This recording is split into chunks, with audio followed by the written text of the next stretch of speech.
ಬೇಸಿಗೆ ಶುರುವಾಯಿತು, ಹಸಿ ಕಾಳು ಸೀಸನ್ ಸಹ ಮುಗೀತು. ಇನ್ನು ನಮಗಿರೋ ಆಪ್ಷನ್ನು ಒಣಗಿರೋ ಬೇಳೆ ಕಾಳುಗಳನ್ನ ಯೂಸ್ ಮಾಡೋದಷ್ಟೇ ಅಲ್ವಾ. ಇನ್ನು ಹೆಸರು ಕಾಳು ಬೇಸಿಗೆ ಕಾಲಕ್ಕೆ ತಂಪು ಸಹ ಹೌದು. ನಾನಿಲ್ಲಿ ನೈಟ್ ಎಲ್ಲ ಹೆಸರು ಕಾಳನ್ನ ನೆನೆಸಿಟ್ಟಿದ್ದೆ. ಕಾಳನ್ನ ಒಂದು ಕುಕ್ಕರ್ಗೆ ಹಾಕ್ಕೊಂಡು ಕಾಳು ಮುಳುಗುವಷ್ಟು ಮಾತ್ರ ನೀರು, ಉಪ್ಪು ಹಾಕಿ 1 ರಿಂದ 2 ವಿಷಲ್ ಕೂಗಿಸ್ಕೊಂಡ್ರೆ ಸಾಕು.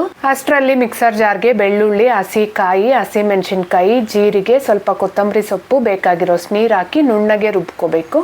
ಕಾಳು ಸಹ ಇಷ್ಟು ಸಾಫ್ಟಾಗಿ ಬೆಂದಿರಬೇಕು. ಈಗ ಸ್ಟವ್ ಮೇಲೆ ಬಾಣಲಿನ ಇಟ್ಕೊಂಡು ಎಣ್ಣೆ, ಸಾಸಿವೆ, ಕರಿಬೇವು, ಒಂದು ದೊಡ್ಡ ಈರುಳ್ಳಿನ ಸಹ ಹಾಕ್ಕೊಂಡು ಈರುಳ್ಳಿ ಸ್ವಲ್ಪ ಸಾಫ್ಟ್ ಆದಮೇಲೆ ಚಿಕ್ಕ ಸೈಜ್ದು 2 ಟೊಮೆಟೊ, ರುಚಿಗೆ ಬೇಕಾಗಿರೋಷ್ಟು ಉಪ್ಪು, ಸ್ವಲ್ಪ ಅರಿಶಿನ ಸಹ ಹಾಕಿ ಟೊಮೆಟೊ ಚೆನ್ನಾಗಿ ಸಾಫ್ಟ್ ಆಗೋವರೆಗೂ ಫ್ರೈ ಮಾಡ್ಕೋಬೇಕು. ನಂತರ ಚೆನ್ನಾಗಿ ವಾಶ್ ಮಾಡಿ ಕಟ್ ಮಾಡಿರೋ ಅಂಥ 1 ಕಟ್ಟಷ್ಟು ಸಬ್ಬಸಿಗೆ ಸೊಪ್ಪನ್ನ ಹಾಕಿ ಅದು ಸಹ ಸ್ವಲ್ಪ ಮೆತ್ತಗಾಗೋವರೆಗೂ ಹುರ್ಕೋಬೇಕು. ಈಗ ನಾವು ರುಬ್ಬಿಟ್ಟಿರೋ ಅಂಥ ಮಸಾಲೆನ ಸಹ ಹಾಕಿ ಮಸಾಲೆಯಲ್ಲಿರೋ ಹಸಿ ವಾಸನೆ ಹೋಗೋವರೆಗೂ ಚೆನ್ನಾಗಿ ಫ್ರೈ ಮಾಡಿಕೊಂಡು ಬೇಯಿಸಿಟ್ಟಿರೋ ಅಂಥ ಕಾಳನ್ನ ಸಹ ಹಾಕಿ 1-2-3 ನಿಮಿಷ ಬೇಯಿಸ್ಕೊಂಡ್ರೆ ಸಾಕು. ಸಕ್ಕ ಟೇಸ್ಟಿ ಪಲ್ಯ ರೆಡಿ. ಇಷ್ಟ ಆದರೆ ಮಿಸ್ ಮಾಡದೆ ಲೈಕ್ ಮಾಡಿ. ಬಾಯ್.